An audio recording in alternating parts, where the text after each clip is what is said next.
নমস্কার বন্ধুরা, ঘরকন্যার খুঁটিনাটিতে সকলকে স্বাগত। আজকের রেসিপি পারফেক্ট মিষ্টি দোকানের মতন ছোলার ডাল, যেটা পুরি, ডালপুরি বা পরোটার সাথে খেতে অসাধারণ লাগে। বানানো ভীষণই সহজ, মাত্র 10 মিনিট সময় লাগে এই রেসিপিটি তৈরি করতে।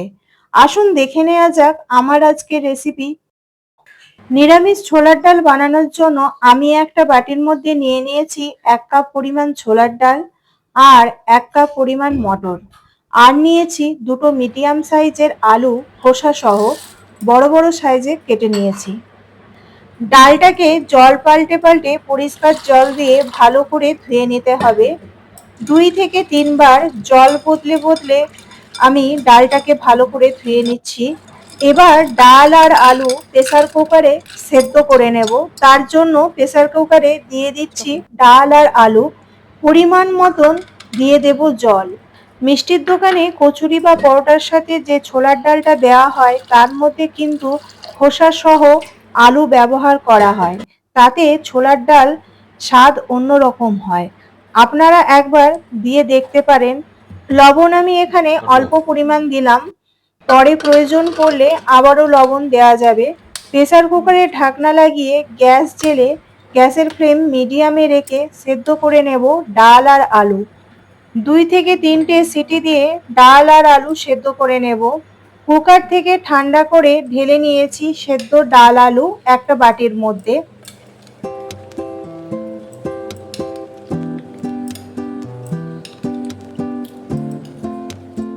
ছোলার ডাল বানানোর জন্য আমি এখানে কিছু উপকরণ নিয়েছি। তার মধ্যে একটা মিডিয়াম সাইজের টমেটো কুচি করে নিয়েছি, 1 মুঠো ধনেপাতা কুচি করে নিয়েছি, আর নিয়েছি 1 ইঞ্চি আদা আর 5টা কাঁচা লঙ্কা,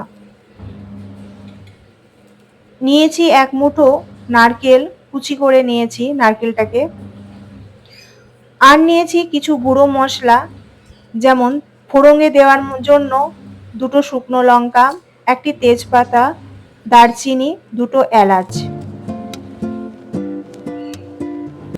1 চামচ গরম মশলার গুঁড়ো, 1 চামচ রেড চিলি পাউডার, 1 চামচ হলুদ গুঁড়ো, 1 চামচ ধনে গুঁড়ো, 1 চামচ জিরে গুঁড়ো আর হাফ চামচ গোলমরিচ গুঁড়ো। এবার রান্নাটি শুরু করব। আমি এখানে রান্নাটিতে রিফাইন তেল ব্যবহার করেছি, আপনারা চাইলে সর্ষের তেল ব্যবহার করতে পারেন। গ্যাসের ফ্লেম হাইতে রেখে তেল ভালো মতন গরম করে নেব। তেল গরম হয়ে গেলে এর মধ্যে ফোড়নে দিয়ে দিচ্ছি হাফ চামচ পরিমাণ গোটা জিরে, 1টা তেজপাতা, 2টো শুকনো লঙ্কা। শুকনো লঙ্কাটাকে আমি এখানে ফাটিয়ে নিয়েছি, আর দিলাম 2 টুকরো দারচিনি আর 2টো এলাচ। আমার সমস্ত ফোড়ন দেয়া হয়ে গেছে। এবার সমস্ত ফোড়নটাকে 3 থেকে 4 সেকেন্ড ভেজে নেব ভালো করে। এর মধ্যে দিয়ে দেব 1 মুঠো নারকেল কুচি। নারকেল কুচি দেওয়ার পর হালকা করে ভেজে নেব 1 মিনিট সময় ধরে।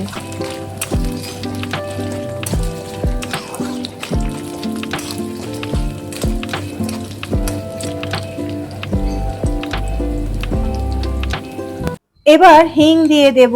যেহেতু এটা নিরামিষ রান্না তাই হিং দেব। আপনারা পছন্দ না করলে এটা স্কিপ করতে পারেন। হিং দিলে নিরামিষ রান্নাতে তার স্বাদ দ্বিগুণ বেড়ে যায়। এরপর দিয়ে দেব আদা আর কাঁচা লঙ্কা বাটাটা। ঝালটা কিন্তু আপনারা আপনাদের স্বাদ অনুসারে দেবেন। আদার কাঁচা গন্ধ চলে যাওয়া পর্যন্ত আদাটাকে হালকা করে ভেজে নেব, গ্যাসের ফ্লেম মিডিয়ামে রেখে।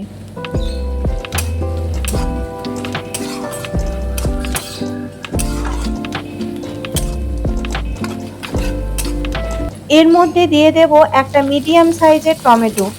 আমি এখানে টমেটোটাকে কুচি করে কেটে নিয়েছি। মশলার সাথে টমেটোটি ভালো করে কষিয়ে নেব 3 থেকে 4 মিনিট সময় ধরে।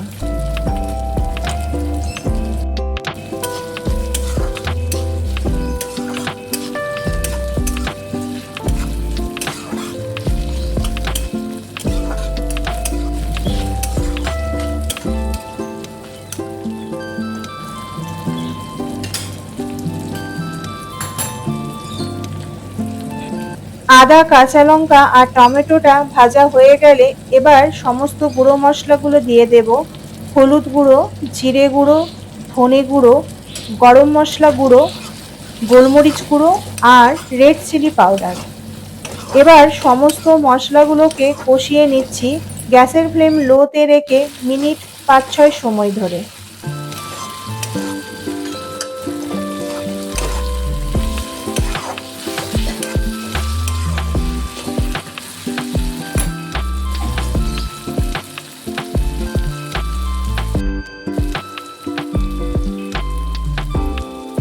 ডাল আর আলুটা যখন সেদ্ধ করেছিলাম তখন আমি অল্প লবণ দিয়েছিলাম, তাই এখন অল্প পরিমাণ লবণ আবার দিলাম।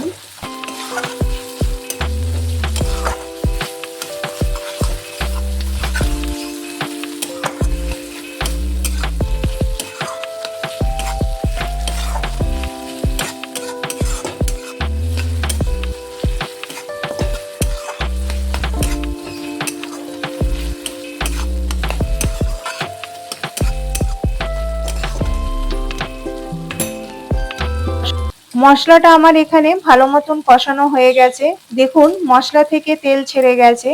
এবার এই মশলার মধ্যে দিয়ে দেব আগে থেকে সেদ্ধ করে রাখা ডাল আর আলুটা। আমি এখানে ছোলার ডালের সাথে গোটা মটর ব্যবহার করেছি।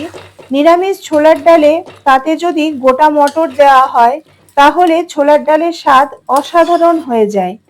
মশলার সাথে ডাল আর আলু ভালো মতন মিশিয়ে নেব, যাতে মশলার সাথে ডাল আর আলুটা ভালো মতন মিশে যায়। সমস্ত কিছু ভালো করে মিশিয়ে নিয়েছি। এবার গ্যাসের ফ্লেম হাই করে ফুটতে দেব ৫ মিনিট। এর মধ্যে এবার ১ চামচ দিয়ে দেব ঘি আর দিয়ে দেব কুচি করে রাখা ধনেপাতা। ২ থেকে ৩ সেকেন্ড নেড়ে চেড়ে গ্যাসের ফ্লেম বন্ধ করে দেব।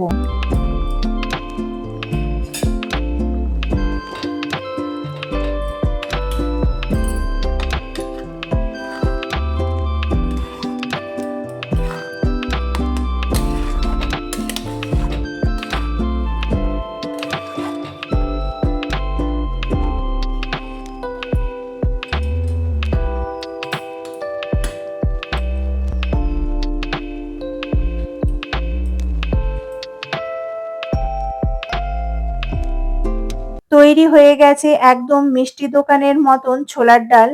লুচি, হিঙের কচুরি, পরোটার সাথে গরম গরম এই ছোলার ডাল খেতে ভীষণই ভালো লাগে। আমার এই ছোলার ডালের রেসিপি আপনাদের কাছে কেমন লাগলো অবশ্যই লাইক করে কমেন্ট করে জানাবেন। চ্যানেলে নতুন বন্ধু হলে চ্যানেলটি সাবস্ক্রাইব করে নেওয়ার অনুরোধ রইল। পাশে থাকা বেল আইকনটি অবশ্যই প্রেস করে দেবেন, তাহলে চ্যানেলে নিত্য নতুন কোনো রেসিপি আপলোড করলে আপনাদের কাছে খুব তাড়াতাড়ি পৌঁছে যাবে। আমি এখন ছোলার ডাল গরম গরম পরোটার সাথে পরিবেশন করব, তার সাথে থাকবে রসগোল্লা। এইরকম খাবার যদি নিরামিষ দিনে সকালের জলখাবারে বা রাতের ডিনারে থাকে তাহলে এক কথায় সারবো, জাস্ট জমে যাবে। চলুন আমি খাবারটা খেয়ে নিই। ভিডিওটি তাহলে এখানেই শেষ করছি। আবার দেখা হবে আপনাদের সাথে নতুন একটা রেসিপি নিয়ে। আপনারা ভালো থাকবেন, সুস্থ থাকবেন। ধন্যবাদ।